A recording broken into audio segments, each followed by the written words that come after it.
3.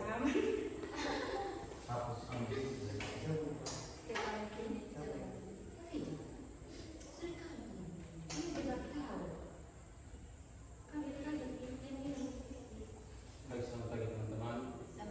Terima kasih untuk kehadiran hari ini. Jadi hari ini kita bertemu lagi terkait dengan metode pembelajaran untuk studi kasus. Untuk itu sebelum kita mulai pembelajaran dan metode tersebut, salah satu teman bisa memimpin kita dalam dulu.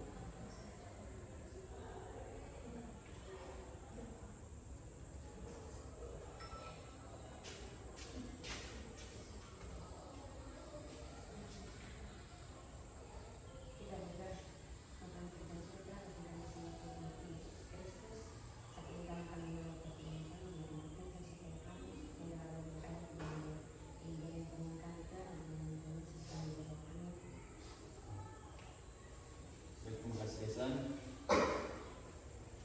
Jadi hari ini kita belajar terkait dengan metode pembelajaran untuk studi kasus. Yang perlu kita ketahui dulu, studi kasus itu seperti apa teman-teman?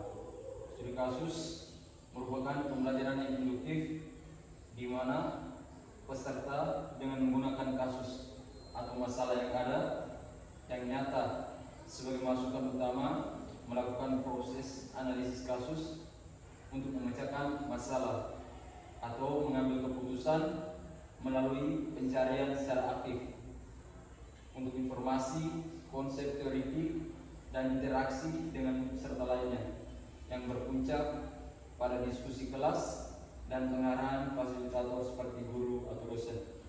Dari kelebihan dari metode studi kasus ini yaitu seperti yang pertama, mahasiswa dapat mengetahui melalui pengamatan yang sempurna tentang gambaran yang nyata dan benar-benar terjadi dalam hidupnya, sehingga mereka dapat mempelajari dengan penuh perhatian dan lebih terperinci persoalannya.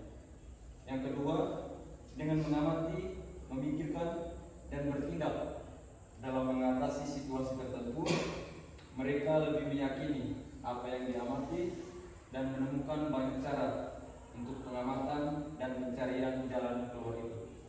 Yang berikut, mahasiswa juga mendapat pengetahuan dasar dan penyebab-penyebab yang melandasi kasus tersebut.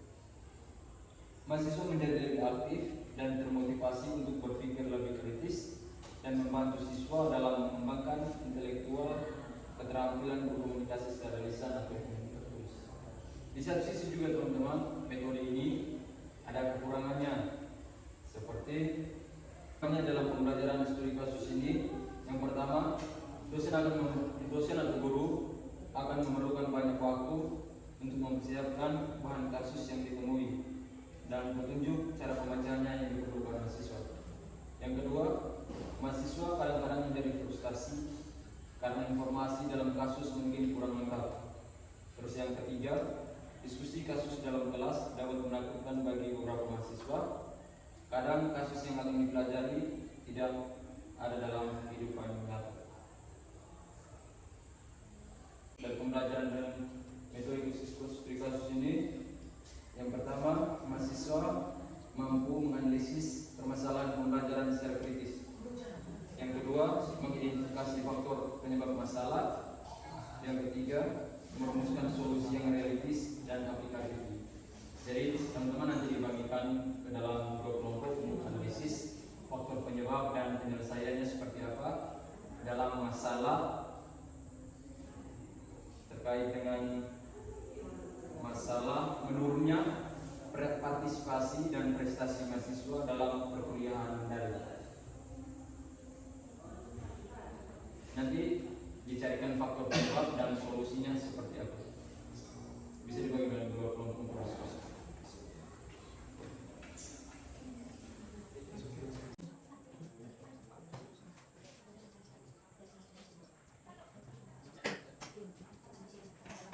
Penyebabnya dari kelompok mana bisa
kurang kondusif dan di rumah.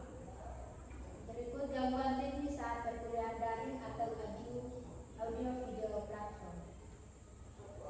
Dan di sini masuk pada pembicaraan masalah akan dijelaskan oleh teman saya.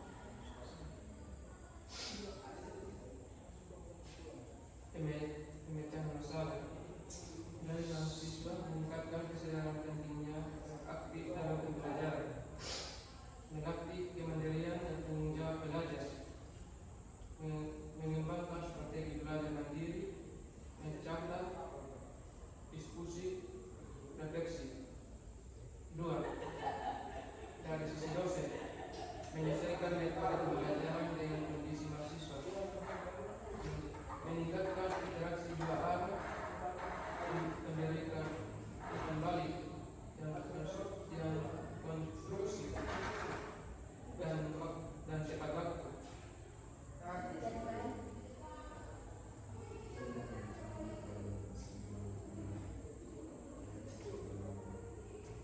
Coba dilihat sendiri presentasi tentang faktor-faktor penyebab dan solusi masalah. Waktu saya kembalikan. Baik, terima kasih untuk satu. Dan berikut kelompok berikutnya.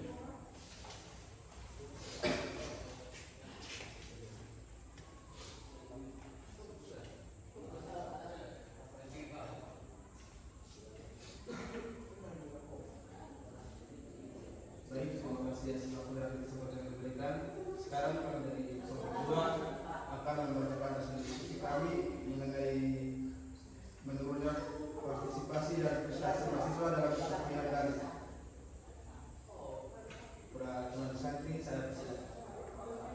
Oke, tadi kelompok satu sudah menjelaskan faktor penyebab eksternal dan internal mahasiswa. Nah, di sini saya ingin solusi untuk faktor tersebut. Pertama, tadi kurangnya motivasi belajar pada mahasiswa. Dan di sini solusinya kita harus meningkatkan motivasi belajar dan meningkatkan tujuan akademik terbaik. Kedua, melatih disiplin dan melakukan kegiatan waktu. Ketiga, berani aktif bertanya dan berpendapat. Keempat, meningkatkan rasa tanggung jawab dalam tugas individu maupun kelompok. Solusi untuk faktor eksternal mahasiswa, pertama, kita harus menciptakan lingkungan belajar yang kondusif di rumah maupun di lingkungan sekitar kampus ataupun di tempat lainnya. Kedua, menyiapkan perangkat dan koneksi sebelum perkuliahan. Ketiga, mengurangi distraksi dari media sosial saat daring. Terakhir, memanfaatkan fasilitas kampus, wifi atau rekaman mandiri yang dikirim oleh dosen. Sekian, saya persilakan teman saya untuk solusi dari sisi ini.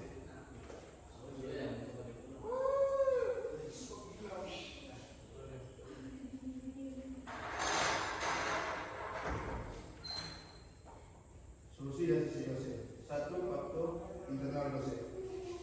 Solusi terkait kompetensi, sikap, dan strategi mengajar. Solusi meningkatkan kompetensi pedagogik dan digital, mengembangkan metode pembelajaran aktif dan interaktif, memberikan motivasi dan pendekatan humanis, mengelola kelas daring secara profesional dan konsisten.